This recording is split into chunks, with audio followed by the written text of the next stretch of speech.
হাতে যদি সময় কম থাকে তাহলে এভাবে কাজ করুন, অনেক দ্রুত এবং কম সময়ের মধ্যে করে নিতে পারবেন। আপনার দৈনন্দিন জীবনের কাজগুলো যদি সহজ আর একটু আরামদায়কভাবে করতে চান তাহলে আমার ভিডিওটি ফলো করতে পারেন, হয়তো বা আপনার কাজে আসতে পারে।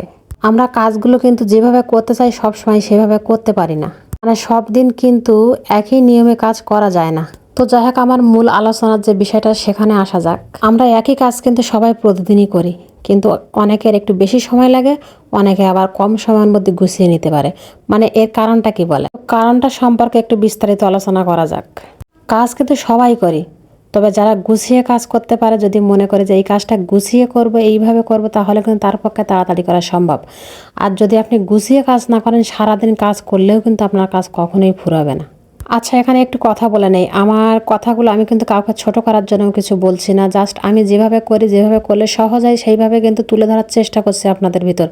যদি আপনাদের ভালো লাগে আমার নিয়মটা, আপনারা এভাবে করতে পারেন। আচ্ছা, সকালে উঠে এখন যেহেতু বৃষ্টির দিন, তো সেই কারণে কিন্তু আমি গরম পানি করতে দিয়েছি, যেহেতু কাপড়গুলো কেচে নেব তাড়াতাড়ি, তো সেই কারণে। বৃষ্টির দিনে কাপড় কাচা আর শুকানোটা কিন্তু খুব একটা বড় চ্যালেঞ্জের বিষয়, মানে এইটা হয় না সব সময়। তো চেষ্টা করবেন যে এই কাজটা আপনি সকাল সকাল একটু আগে দিয়ে দিতে, যে রোদ হলির পর যাতে মেলতে পারেন, আবার উঠিয়ে আনতে পারেন। আর যাদের বাচ্চা স্কুলে দিতে হয়, মানে পড়াশোনা করে বা হাজব্যান্ড চাকরি করে, মানে ওনাকে সকাল সকাল যাদের গুছিয়ে দিতে হয়, তো তাদের জন্য কিন্তু সবচেয়ে বড় আর মুখ্য যে কাজটা হয় সেটা কিন্তু রান্নার কাজ। কারণ আপনাকে তখন রান্না করতেই হবে, এই দুইটা মানে বাচ্চা প্লাস স্বামী বা আপনার সংসার। তো এইগুলোকে যখন আপনি তাদের বাইরে একবার পাঠিয়ে দিতে পারলেই কিন্তু আপনি মানে কিছু ঘন্টার জন্য রিল্যাক্স তো অন্তত পাবেন। তো সেই সময় কিন্তু আপনার অন্য কাজটা করে নিতে পারবেন। তো তখন আপনার মানে মূল যে কাজটা হয় সেটা কি, রান্নার কাজ। তো আপনি কিন্তু এই সব কিছু ছেড়ে আগে তাদের জন্য রান্নাটা করে গুছিয়ে নিতে পারেন। রিল্যাক্স আসলে বলাটা ভুল, মানে মেয়েদের জীবনে কখনো রিল্যাক্স হয় কি না আমি এটা জানি না, আমার আসলে জানা নেই।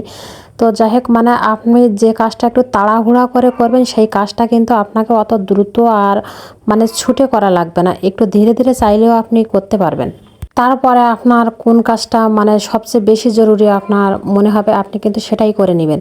মানে এইভাবে কিন্তু কাজগুলো করে নেবেন। আর মানে দেখবেন যে এই কাজটার জন্য আমার খুব বেশি একটা চাপ নেই, বা এই কাজটা আমি ঘরে বসে করতে পারবো, বা যখন তখন এটা আমি করে নিতে পারবো, আপনি কিন্তু সেই কাজটা সবার শেষে রাখবেন। তো এখন আমি আমার কাজগুলো কিভাবে করি তো সেটাই বলবো। কোনো শিডিউল নেই আসলে। আমি মনে করি আমার যে কাজটা যখনই বেশি জরুরি, তো সেই কাজটাই আমি ঠিক আগে করব। যে না, আমি সব কিছু গুছিয়ে এসে তারপরে এই কাজ করতে যাবো, এটা কিন্তু কখনোই হবে না।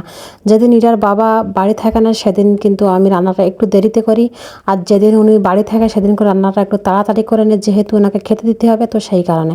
আর যখন উনি না থাকে তখন আমি অন্যান্য কাজগুলো একটু করে আসি, যেমন কাপড় কাচাটা আগে কেচে দিয়ে এটা শুকাতে হবে, তারপরে বাসনগুলো হয়তো মেজে নিলাম, তো তারপরে আমি ইরাকে খাওয়ালাম।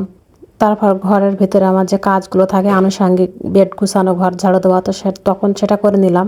কারণ বাচ্চা যাদের ছোট থাকে তারা কিন্তু চাইলেই সকালে উঠে কিন্তু সব কিছু গুছাতে পারে না ঘরের ভিতর, তাদের কিন্তু লেট হবেই।